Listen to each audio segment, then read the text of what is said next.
Assalamualaikum warahmatullahi wabarakatuh.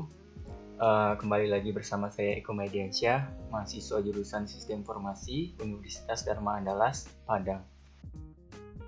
Dan di kesempatan video kali ini, saya akan mencoba membahas tentang metode pengembangan perangkat lunak, dan metode ini mempunyai beberapa model pengembangannya. Dan yang paling populer diantaranya adalah metode waterfall, prototype, spiral, RAD, Scrum, dan Agile. Sebelum masuk ke pembahasan metode pengembangannya, ada baiknya kita tahu dulu apa sih metode pengembangan perangkat lunak itu sendiri. Definisi dari pengembangan perangkat lunak ini merupakan istilah dalam ilmu komputer, artinya adalah serangkaian aktivitas atau kegiatan yang dilakukan untuk merancang, membuat, mengaplikasikan, dan mendukung atau meningkatkan fungsi perangkat lunak itu sendiri, agar pengguna lebih mudah dalam mengoperasikan suatu komputer. Lalu, komponen komputer terdiri dari dua jenis, yaitu yang pertama perangkat keras dan yang kedua perangkat lunak. Perangkat keras sendiri merupakan komponen fisik, sedangkan perangkat lunak berupa material tidak kasat mata. Saat mengoperasikan komputer, dua komponen ini bekerja secara bersamaan. Perangkat keras atau hardware tadi menjadi wadah dari perangkat lunak yang membutuhkan media untuk dapat bekerja. Sebaliknya, perangkat keras komputer tidak dapat berfungsi tanpa adanya perangkat lunak. Jadi, kedua komponen ini saling membutuhkan satu sama lain. Perangkat lunak sering disebut dengan istilah software. Berisi serangkaian program yang membuat perangkat keras bisa berfungsi sehingga komputer dapat dioperasikan. Dan program ini berisi instruksi dalam format digital yang dibuat dengan bahasa pemrograman. Umumnya terdapat tiga jenis perangkat lunak dalam komputer, yaitu sistem, program, dan aplikasi. Sistem menyediakan fungsi paling inti dari sebuah komputer.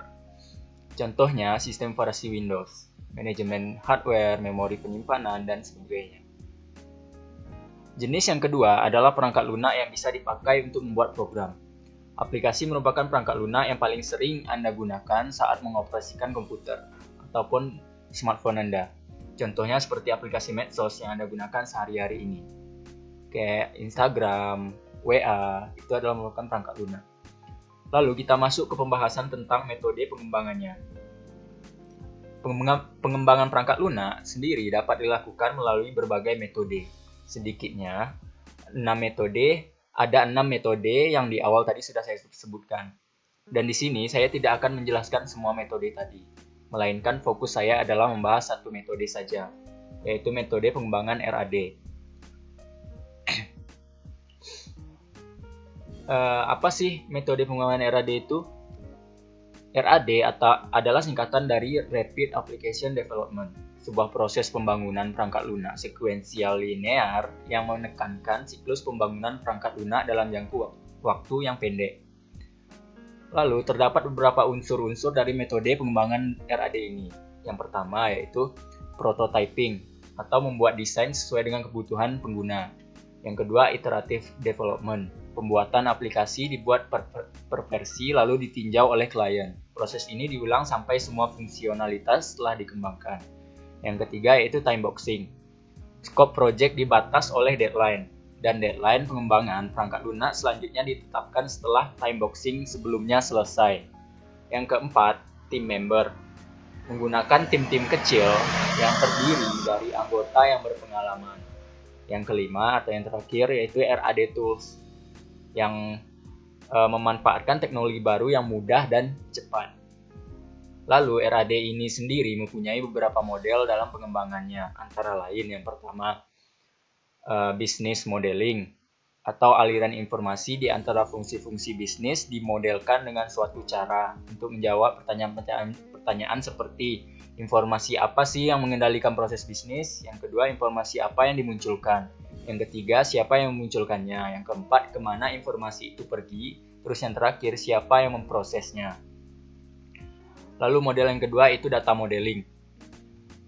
Aliran informasi yang didefinisikan sebagai bagian dari fase bisnis modeling disaring ke dalam serangkaian objek data yang dibutuhkan untuk menopang bisnis tersebut.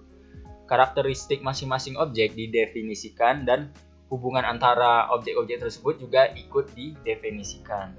Terus yang model yang ketiga yaitu proses modeling atau objek data yang telah didefinisikan di dalam fase data modeling ditransformasikan kembali untuk mencapai aliran informasi yang perlu bagi implementasi sebuah fungsi bisnis. Lalu terdapat beberapa gambaran prosesnya. Yang pertama yaitu menambah, memodifikasi, menghapus, atau yang terakhir mendapatkan kembali sebuah objek data. Terus model yang keempat, application generation. RAD mengasumsikan pemakaian teknik generasi keempat selain menciptakan perangkat lunak dengan menggunakan bahasa pemrograman general yang konvensional. RAD lebih banyak memproses kerja untuk memakai lagi komponen program yang ada atau menciptakan komponen yang bisa dipakai lagi. Pada semua kasus, alat-alat bantu otomatis dipakai untuk memfasilitasi konstruksi perangkat lunak. Terus yaitu yang terakhir model testing and turnover. 2 hours later. Karena proses RAD menekankan pada pemakaian kembali, banyak komponen program telah diuji. Hal ini mengurangi keseluruhan waktu pengujian, tetapi komponen baru harus diuji dan semua interface harus dilatih lagi secara lebih mendalam.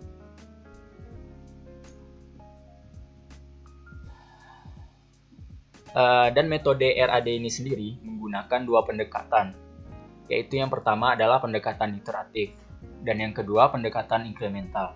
Tetapi metode RAD ini lebih menekankan pada tenggat waktu dan efisiensi biaya yang disesuaikan dengan kebutuhan. Lalu pendekatan iteratif itu sendiri adalah pendekatan dengan cara memecah perangkat lunak dari aplikasi besar menjadi bagian yang lebih kecil. Dalam pendekatan ini terdapat beberapa fase, yaitu mendesain atau merancang, mengembangkan, lalu melakukan pengujian kembali atau testing.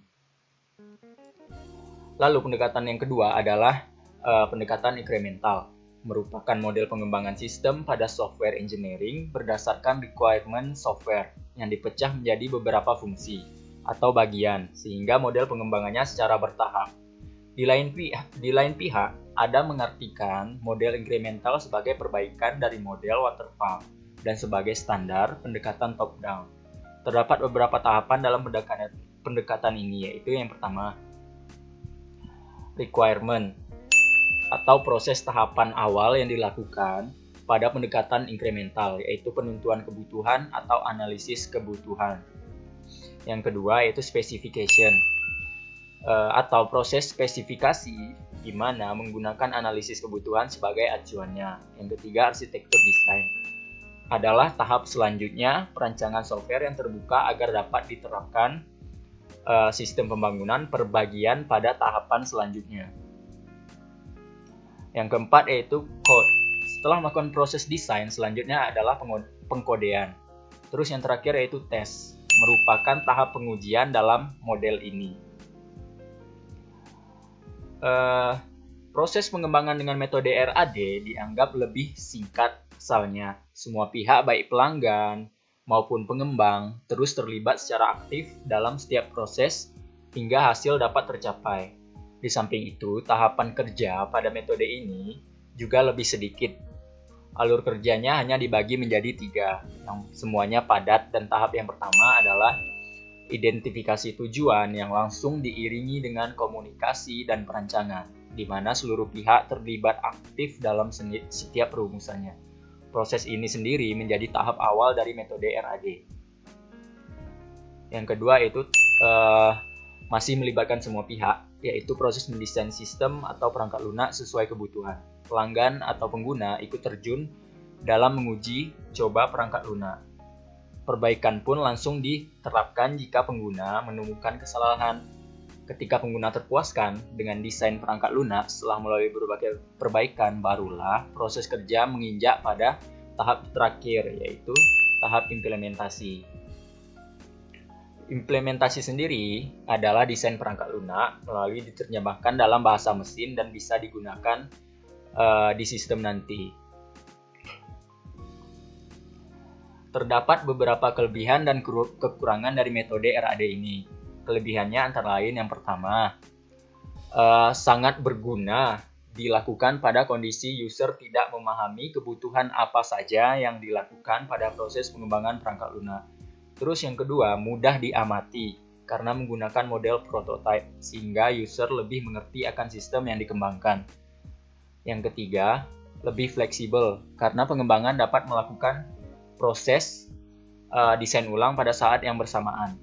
Terus yang keempat, keterlibatan user semakin meningkat karena merupakan bagian dari tim secara keseluruhan. Yang terakhir yaitu proses pengiriman menjadi lebih mudah. Hal ini dikarenakan proses pembuatan lebih banyak menggunakan potongan-potongan skrip. Terus kekurangan dari metode RAD ini sendiri ialah pada proyek berskala besar memerlukan SDM atau sumber daya manusia yang memadai dalam jumlah yang besar juga. Terus yang kedua, memerlukan komitmen yang kuat antara pengembang dengan user atau pengguna. Yang ketiga, penghalusan dan penggabungan dari beberapa tim di akhir proses sangat diperlukan dan ini memerlukan kerja keras. Yang keempat, resiko kesalahan teknis menjadi lebih besar dikarenakan lebih mengutamakan kecepatan dibandingkan dengan biaya dan kualitas.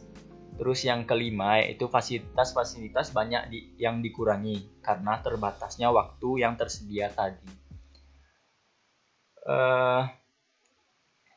Mungkin kesimpulan dari penggunaan metode RAD ini adalah sebuah proses perkembangan perangkat lunak sekuensial linear yang hanya menekankan siklus perkembangan yang sangat pendek. Jika kebutuhan dipahami dengan baik, proses RAD memungkinkan tim pengembangan menciptakan sistem fungsional yang utuh dalam periode waktu yang sangat pendek, kira-kira 60-90 hari.